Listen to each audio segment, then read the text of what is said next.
¿Qué onda amigos? En este video les voy a hablar de 12 características de equipos de software geniales. Están basadas en el test de Joel, que es un test inventado por Joel Spolsky, el fundador de Stack Overflow, en donde habla de las cosas que tienen que tener equipos de software para ser considerados geniales y hacer un buen trabajo entregando software de calidad. Y aunque tu equipo de software no tenga estas características, es una lista de cosas que vas a poder utilizar para poder trabajar en hacer un mejor proceso y un mejor equipo de desarrollo. Para calificar a tu equipo, tan solo tienes que responder sí o no a las siguientes preguntas que te voy a hacer. Vas a ir sumando puntos y si llegas a los 12, felicidades, tienes un excelente equipo de software. Un 11 es tolerable todavía, pero si estás con 10 o menos es algo para ponerte a pensar y tomar acción para mejorar todas las áreas en las que vas a tener puntos menos. Ahora, antes de responder estas preguntas, también tienes que considerar que estas están pensadas para equipos de software ágiles y no para personas que están desarrollando software para mandar un cohete a Marte en SpaceX o a lo mejor controlando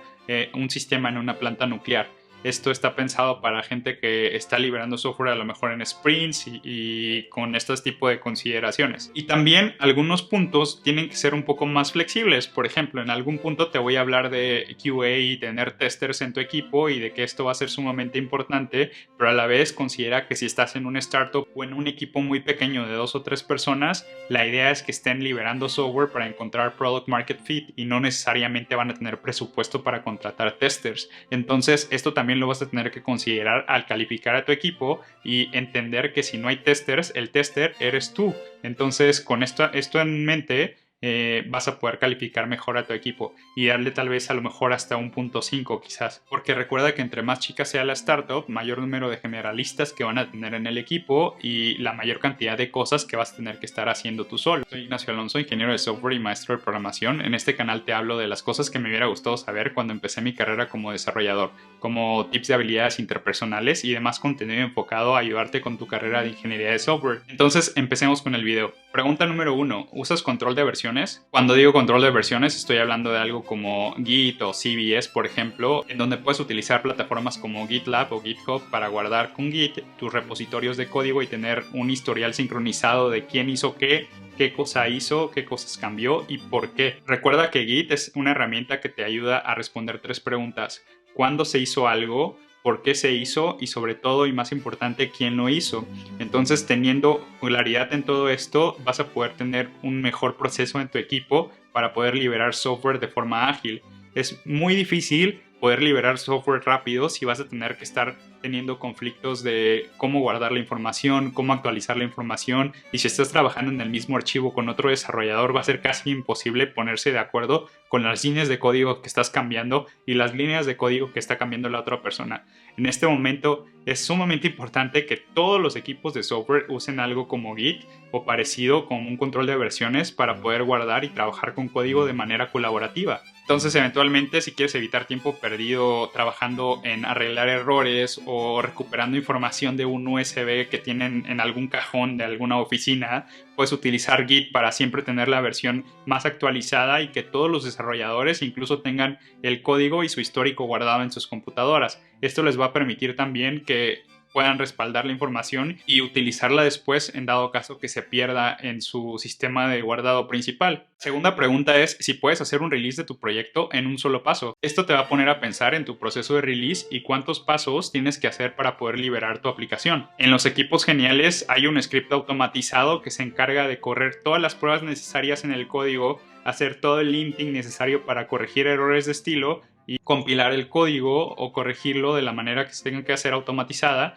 para poder liberarlo de una forma segura después. A diferencia de tal vez otros equipos en donde no tienen scripts de automatización y algún desarrollador es el encargado de correr a lo mejor un makefile o compilar código de maneras diferentes para poder testearlo, esto va a ser un dolor de cabeza para la persona que lo tiene que hacer, pero también para los desarrolladores que esperan liberar su código rápidamente. En cambio, con este proceso de CI o Continuous Integration vas a poder asegurar que siempre se corran los pasos necesarios para que ese código sea liberado de una forma adecuada. Esto en conjunto con un proceso de review adecuado en un pull request para GitHub o en un merge request para GitLab, por ejemplo, va a ser clave para que puedas liberar software que tenga la menor cantidad de errores posible. En GitHub, por ejemplo, tenemos GitHub Actions que te va a permitir automatizar los pasos de release con linting o con compilación de código, instalación de librerías, con Yarn, por ejemplo, o con Bundle para Ruby. Y una vez que tengas todo eso compilado y corriendo automáticamente, cada vez que hagas un PR o cada vez que subas un commit nuevo, este proceso va a correr todos los pasos y va a asegurarse que siempre tengas una versión adecuada para liberar. GitLab también tiene su propio CI y funciona de una forma muy parecida a GitHub. De hecho, ellos fueron los primeros en sacar esta automatización en su propia plataforma. GitHub la acaba de sacar el año pasado, si no me equivoco, y es muy parecida. Tienen archivos de YAML en donde especificas los pasos de release que necesitas y vas a tener containers que van a correr tus copias de la aplicación y van a asegurarse de correr las cosas necesarias antes de la liberación para que siempre tengas la versión lista para liberarse. Pregunta número 3. ¿Haces releases diarios? Aún utilizando Git y revisión de PRs, van a escaparse bugs que van a lo mejor tumbar producción en algún momento. Considerando esto, es clave que el tiempo que tengas que esperar para hacer un siguiente release sea el mínimo necesario. Si tienes que esperarte una semana porque hay una regla muy tonta de que tienes que esperarte a un viernes, a un jueves para liberar, a lo mejor en la quincena del mes que viene, va a ser imposible que puedas iterar rápidamente con tu producto para arreglar todos los bugs que se vayan descubriendo cuando los usuarios utilicen tu aplicación, o tal vez encontraron algo nuevo que pueden mejorar en la aplicación por experiencia de usuario. Va a ser muy malo que tengan que esperar tantos meses, tantas semanas, tantos días para poder liberarla. En cambio, si tienes releases y puedes hacer releases diarios, esto va a ser excelente para un equipo ágil porque van a poder iterar en el producto mucho más rápido que cualquier otro competidor que tenga días o semanas específicas para que puedas liberar. Pregunta número 4. ¿Tienes una base de datos de bugs? Si tu trabajo está en desarrollar software y aunque seas solo una persona liberándolo, no tienes una base de datos de bugs, estás liberando software de baja calidad. Muchos programadores piensan que pueden guardar una lista de todos los bugs en su cabeza y desgraciadamente están equivocados. Va a ser imposible que puedan guardar todas las maneras de replicar los bugs que tiene la aplicación solamente en su cabeza. Tienes que tener un proceso formal para guardar los bugs que tenga por lo menos los siguientes datos: pasos completos para reproducir el bug, comportamiento esperado, el comportamiento observado, el bug en este caso, a quién está asignado el bug o quién es responsable por resolverlo, y si ya está resuelto o no el bug para que cuando vuelva a pasar te asegures de que siempre haya alguien checándolo. Hoy en día, instalar un programa de reporteo de bugs es sumamente sencillo. Pegas una línea de código en cualquier tipo de aplicación, framework o lenguaje que utilices y vas a poder tener una vista completa de toda esta información automatizada y llegando a tu correo todos los días. Pero si esto es muy difícil o tienes mucho trabajo, guarda una lista de bugs en Excel o en algún tipo de notas de texto para que puedas saber exactamente qué bugs hay en la aplicación y guardando toda la información que te acabo de comentar. Es muy importante que cuando estés utilizando un programa como Sentry o Honey Badger para un reporteo de bugs, lo configures para que puedas mandar información a, por ejemplo, Slack o tu canal de chat favorito que estés utilizando en la empresa donde estás y crees un canal nuevo exclusivamente para reporteo de bugs. Esto te va a permitir siempre tener una vista en tiempo real de todos los bugs que están pasando en tu aplicación y también vas a poder asignar a la persona responsable de resolverlos. Así vas a tener visibilidad casi inmediata para poder resolver cualquier bug y acelerar tu mejora de la aplicación. La pregunta número 5 va muy relacionada al punto anterior y esta es: ¿arreglas bugs antes de trabajar en features nuevas? Por ejemplo, la primera versión de Microsoft Word para Windows fue considerada una aplicación con una marcha de la muerte, en donde muchísimas cosas salieron mal y los tiempos de entrega fueron constantemente retrasados porque los programadores solamente estaban trabajando en resolver bugs en lugar de trabajar en features nuevas, porque cada vez que sacaban un feature nuevo estaba llenísimo de bugs. Cuenta la historia que un programador tenía que hacer una función que calculaba la altura de una línea de texto y simplemente escribió al final de la función return 12 o regresa 12, y hasta después de que la liberó, un QA le reportó que eso no estaba funcionando en todos los casos. Y pues obviamente no estaba funcionando en todos los casos porque siempre regresaba a 12.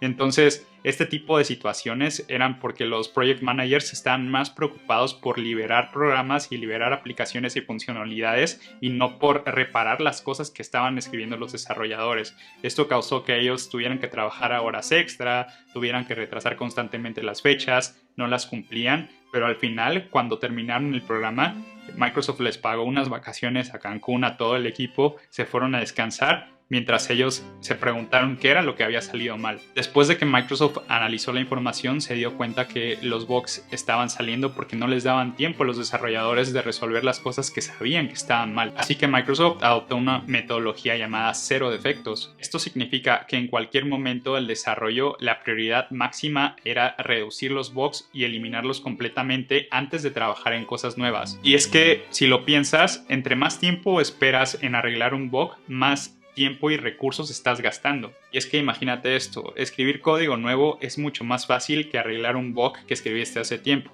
Y esto es porque escribir código nuevo es fácil de pensar, pero cuando intentas arreglar un bug, por definición, no sabes cómo arreglarlo porque no sabes qué es lo que está causando ese bug. Entonces tienes que sentarte, leer el código, ir a las diferentes líneas y archivos para poder entender por qué está pasando lo que está pasando, o al menos intentar entenderlo. Y es muy diferente a cuando estás haciendo algo nuevo y simplemente empiezas desde cero donde tienes que empezar. Entre más tiempo dejes pasar para arreglar un bug, más difícil va a ser arreglarlo porque no vas a tener fresco en tu mente el código que acabas de escribir. Y esto súmale cuando es un codebase muy grande que no has escrito tú y regresas a intentar reparar un bug que alguien más creó, y va a ser casi imposible o te vas a dar mucho tiempo a entender el porqué de las cosas. Así que esta pregunta es más para que apuntes a siempre tener una versión de tu software lista para liberar. Esto no solo te va a ayudar a tener software de mejor calidad, pero te va a ayudar también a ser mejor que tus competidores, porque siempre vas a tener listo software para liberar y tener la mejor versión del software posible en caso de cambios. El punto número 6 es si tienes una agenda de proyectos actualizada. Si el código que escribes es realmente importante para el negocio, es muy importante para ellos saber cuándo va a ser liberado, ya sea porque tienen convenciones preparadas, anuncios de marketing, anuncios en línea y demás contenido que pueda utilizarse para promocionar el producto. El negocio tiene que saber cuándo exactamente se va a liberar la aplicación o el feature nuevo que estás trabajando. Y sí, entiendo que hay muchos programadores a los que no le gusta dar deadlines, pero esto es imposible hoy en día y tienes que acostumbrarte a siempre tener una medida correcta de los tiempos de entrega en los que vas a estar trabajando para que el negocio tenga claridad y pueda hacer planes con respecto al nuevo feature. Una agenda también te va a ayudar a disminuir los features que estás pensando entregar a solo los más esenciales y vas a poder concentrar tus esfuerzos en las cosas realmente importantes para el producto. El punto número 7 es si tienes documentación para el proyecto en el que trabajas. Me atrevería a decir que escribir código solamente es el 20% de hacer ingeniería de software. El otro 80% va a ser una mezcla de trabajar con los clientes, hablar con las personas responsables en el negocio, planear, crear documentación y demás. Esta última parte, la de crear documentación, es de las cosas más importantes que vas a tener que hacer para poder disminuir los tiempos de entrega y los tiempos de back and forth entre el cliente y tú, para tener definido realmente las cosas que estás trabajando. Esta parte de la documentación te va a ayudar a evitar malos entendidos, porque una vez que pongas en un documento todas las cosas que el software en el que estás trabajando van a hacer al final y las cosas que no van a hacer, y sobre todo cómo lo vas a hacer, la persona encargada en el negocio, en este caso puede ser tu cliente, el product manager o el project manager, como le quieras llamar, va a poder ver si estás realmente creando el programa que ellos esperan que crees. Y con un documento va a ser mucho más claro y fácil de resolver dudas y malos entendidos. También, cada que alguien más tenga que trabajar en el feature que tú estás creando, va a poder revisar la documentación y entender realmente cómo funciona y se conecta con todos los servicios que tienes en la empresa, y va a poder crear un nuevo feature mucho más rápidamente gracias a la documentación que se está escribiendo. Como regla, y sobre todo si trabajas en equipos remotos, podrías decir que nadie escribe código nuevo sin haber creado documentación primero, para asegurarse que siempre estén en la misma línea y puedan trabajar en proyectos sin malos entendidos. Recuerda que la documentación no solamente va a ser al principio cuando trabajes en un feature nuevo, sino también cuando ya se entregó y agregues o quites cosas de ese feature, y siempre vas a tener que manejar un documento como si estuviera vivo, actualizando o removiendo cosas para que siempre refleje el estado actual de tu aplicación. La pregunta número 8 es que si tus desarrolladores tienen condiciones de trabajo en silencio. Hay muchísimos libros que documentan las ganancias en productividad que los desarrolladores tienen al trabajar en entornos de silencio. Peopleware, por ejemplo, es un libro que habla mucho de esto. Ya sean programadores, escritores o jugadores de NBA, es sumamente importante que estas personas aprendan a estar en la zona para poder trabajar mejor y aumentar su productividad. Si los programadores tienen que estar al lado de gente de ventas o gente de marketing que está gritando todo el tiempo en llamadas o gente que les está preguntando constantemente sin respetar límites, va a ser muy difícil que se puedan concentrar. Estudios dicen que un programador requiere al menos 15 minutos para poder enfocarse y entrar en el código que está trabajando. Si hay interrupciones constantes, esto va a ser muy difícil y el programador va a perder 15 minutos cada vez que quiera volver a programar porque alguien más lo interrumpió por algo que pudo haberse resuelto por una búsqueda en Google de 1 minuto. Entonces, la otra persona está ganando 1 minuto, pero el programador está perdiendo 15 minutos cada vez que le preguntan algo. Así que tienes que preocuparte por el entorno de trabajo. También en trabajo remoto es mucho más fácil esto, pero también tienes que ser consciente de hablar con los desarrolladores para que siempre tengan horarios y entornos adecuados para un entorno de silencio. El punto número 9 es que si los desarrolladores utilizan las mejores herramientas. Los equipos de software geniales no torturan a sus programadores con tecnología antiguada que va a tomar mucho tiempo en cargar las aplicaciones o proyectos en los que están trabajando. Si un programador tiene que esperar muchísimo tiempo para compilar su código, correr las pruebas y saber si su código está bien o mal, va a ser extremadamente infeliz y por lo tanto improductivo. En cambio, si alguien tiene un muy buen equipo y un muy buen software, muy buenos servidores y servidores rápidos que cargan la información correcta rápidamente, va a ser mucho más productivo y feliz y por lo tanto la calidad del código que este programador va a estar escribiendo va a ser mucho mayor. La pregunta número 10 es si tienes QA o testers. En equipos de software grandes debería haber un tester por cada 2 o 3 programadores. Si no tienen testers, estás liberando software que está bugueado, estás perdiendo tiempo y por lo tanto dinero en que tus programadores estén probando el software que un tester podría hacer mucho más rápido. El punto número 11 es si los candidatos nuevos escriben código en su entrevista. Hoy en día hay muchas empresas que todavía siguen contratando programadores sin hacerles escribir código. Simplemente contratan a la gente porque le cayó bien al founder, por ejemplo. Y esto es muy peligroso porque si no están escribiendo código, no sabes si realmente van a poder producir software de buena calidad. Por lo menos trata de preguntarles alguna cosa que involucre una pantalla y código para ver si realmente saben lo que están diciendo que saben. La pregunta número 12 y la final es si haces tests de usabilidad. Probablemente hasta el 90% de tus problemas de usabilidad se van a poder resolver si le preguntas al menos a 5 personas cómo utilizar la aplicación, te sientas con ellos y entiendes cómo la están utilizando y los problemas que tienen al tratar de apretar un botón, crear una cuenta o utilizar tu feature principal. Esto se llama a veces hallway testing porque es como salir de tu oficina y preguntarle a la primera persona que encuentres qué opina sobre la interfaz nueva en la que estás trabajando.